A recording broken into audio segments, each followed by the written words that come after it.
नमस्कार दोस्तों, आज की वीडियो में हम प्रिंसिपल ऑफ टीचिंग में एग्जाम में जो भी क्वेश्चन आएंगे उनके बारे में डिस्कस करेंगे तथा हर एक क्वेश्चन को डिटेल में समझेंगे ताकि आपकी अच्छे से तैयारी हो सके। तो अगर आप चैनल पर नए हैं तो चैनल को सब्सक्राइब कर बेल आइकन घंटी जरूर दबा दें ताकि आपको ऐसी इंपॉर्टेंट वीडियो की जानकारी मिल सके। तो चलिए शुरू करते हैं आज का टॉपिक। आज की वीडियो बहुत इंपॉर्टेंट होने वाली है, तो वीडियो को पूरा जरूर देखें। पिछली वीडियो में हमने प्रिंसिपल ऑफ टीचिंग के 15 क्वेश्चन तक डिस्कस कर लिए हैं। अगर आपने वो वीडियो नहीं देखी है तो वीडियो के नीचे लिंक मिल जाएगा, आप वहाँ जाके वो वीडियो देख सकते हैं। तो 16वां क्वेश्चन है, निम्नलिखित में से संचार प्रणाली का एक घटक है। ऑप्शन ए स्रोत, या ऑप्शन बी संदेश, या ऑप्शन सी प्राप्तकर्ता, या ऑप्शन डी ये सभी। तो इसका जो राइट आंसर है ऑप्शन डी, स्रोत, संदेश और प्राप्तकर्ता जो है वो संचार प्रणाली के घटक हैं। अब हम संचार प्रणाली के बारे में कुछ जान लेते हैं। तो सूचनाओं का आदान प्रदान करना संचार प्रणाली कहलाता है। स्रोत का मतलब होता है जिस माध्यम से हम सूचनाओं को भेजते हैं वो स्रोत कहलाता है, और जिस मैसेज को हम भेजते हैं वो संदेश कहलाता है, और जो संदेश को प्राप्त करता है वो प्राप्तकर्ता कहलाता है।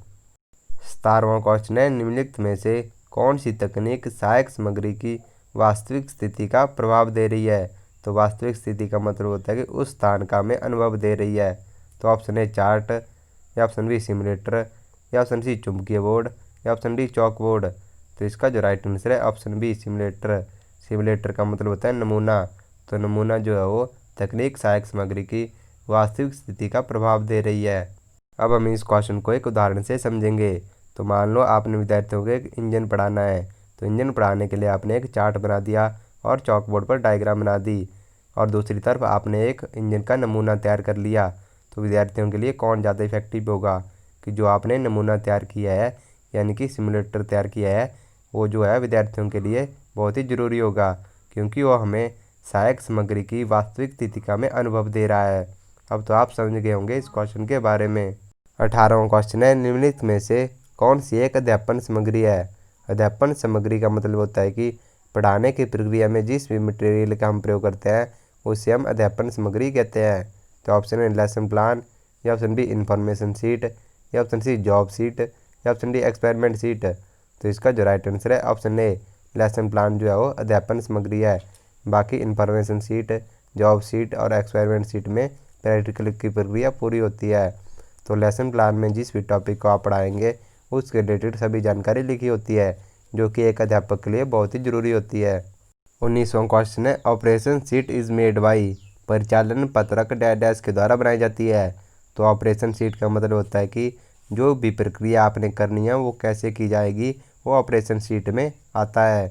तो option A worker, option B instructor यानी कि अनुदेशक, या ऑप्शन सी स्टूडेंट यानी विद्यार्थी, या ऑप्शन डी इनमें से कोई नहीं।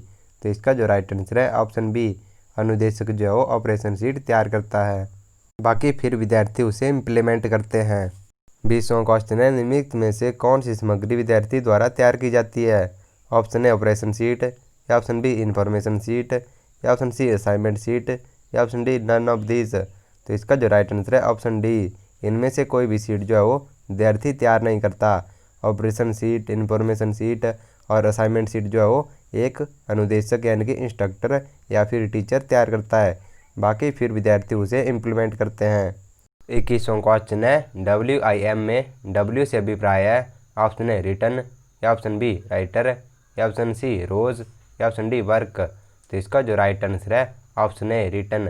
WIM की फुल फॉर्म है रिटन इंस्ट्रक्शन मटेरियल, यानी कि लिखित अनुदेशात्मक सामग्री।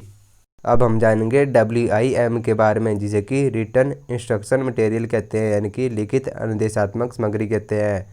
तो लिखित रूप में इंस्ट्रक्टर जो भी सामग्री का प्रयोग करता है उसे हम लिखित अनुदेशात्मक सामग्री यानी कि WIM कहते हैं।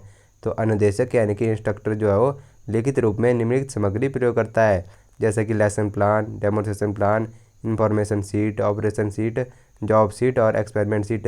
ये जो है वो इंस्ट्रक्टर जो है वो लिखित रूप से ये सब सामग्री को प्रयोग करता है, ताकि जो है क्लास बढ़िया और अट्रैक्टिव बन सके, और जो पढ़ाया हुआ है वो विद्यार्थी को सुचारू रूप से याद रहे। 22वां क्वेश्चन है, निम्नलिखित में से कौन एक प्रशिक्षण की विशेषता है, यानी कि अच्छे टेस्ट में कौन कौन सी विशेषता होनी चाहिए।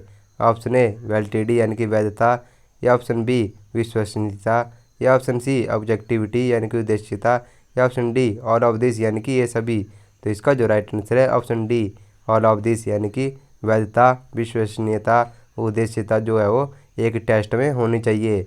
अब हम इस क्वेश्चन को डिटेल में समझ लेते हैं। एक अच्छा टेस्ट जो है वो आसान होना चाहिए ताकि विद्यार्थी उसे आसानी से कर सके, तथा टेस्ट लेने के लिए उचित टाइम यानी कि वैलिडिटी होनी चाहिए ताकि जो है वो बढ़िया से विद्यार्थी उसे कर सके, जिससे कि विश्वसनीयता भी बढ़ जाएगी और उद्देश्य की भी प्राप्ति हो जाएगी। 23वां क्वेश्चन है, निम्नलिखित में से कौन सा वस्तुनिष्ठ प्रकार का प्रशिक्षण है, यानी कि जो ऑब्जेक्टिव टाइप टेस्ट होते हैं वो किन प्रकार के होते हैं। Option A fill in the blanks यानी कि रिक्त स्थान भरे वैसे होते हैं, या फिर बी ट्रू एंड फॉल्स सही या गलत होते हैं, या फिर सी मैचिंग यानी कि सुमेलन होते हैं, या option D all of this यानी कि ये सभी। तो इसका जो राइट आंसर है option D fill in the blanks, true and false, matching जो क्वेश्चन है वो ऑब्जेक्टिव टाइप टेस्ट के प्रकार होते हैं। 24वां क्वेश्चन है, निम्नलिखित में से कौन सा प्रायोगिक प्रशिक्षण का दूसरा नाम है, यानी कि जो आपका प्रैक्टिकल टेस्ट होता है उसको किस अन्य नाम से जानते हैं। ऑप्शन ए परफॉर्मेंस टेस्ट, या ऑप्शन बी इंटरव्यू, या ऑप्शन सी कंप्लीशन टेस्ट, या ऑप्शन डी सब्जेक्टिव टेस्ट। तो इसका जो राइट आंसर है ऑप्शन ए प्रैक्टिकल टेस्ट को परफॉर्मेंस टेस्ट भी कहते हैं।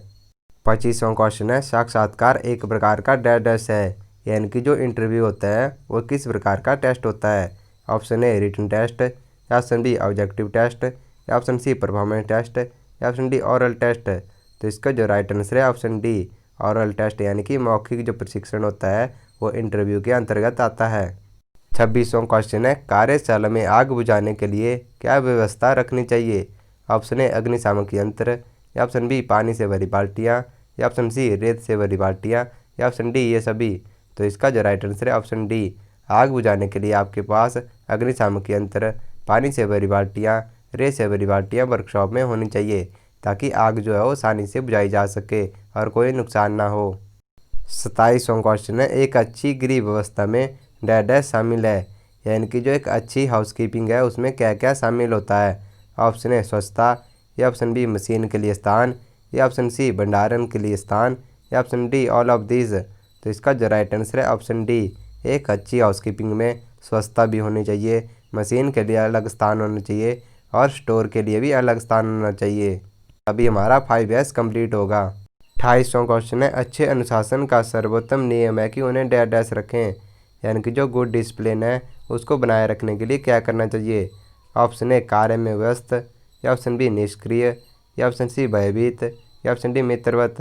तो इसका जो राइट आंसर है ऑप्शन ए कार्य में व्यस्त रखने से जो है वो अच्छा डिसिप्लिन बनता है, क्योंकि आपको तो पता है कि जो खाली दिमाग होता है शैतान का दिमाग होता है, इसलिए आप किसी भी व्यक्ति को व्यस्त रखेंगे तो वो डिसिप्लिन अपने आप मेंटेन रहेगा।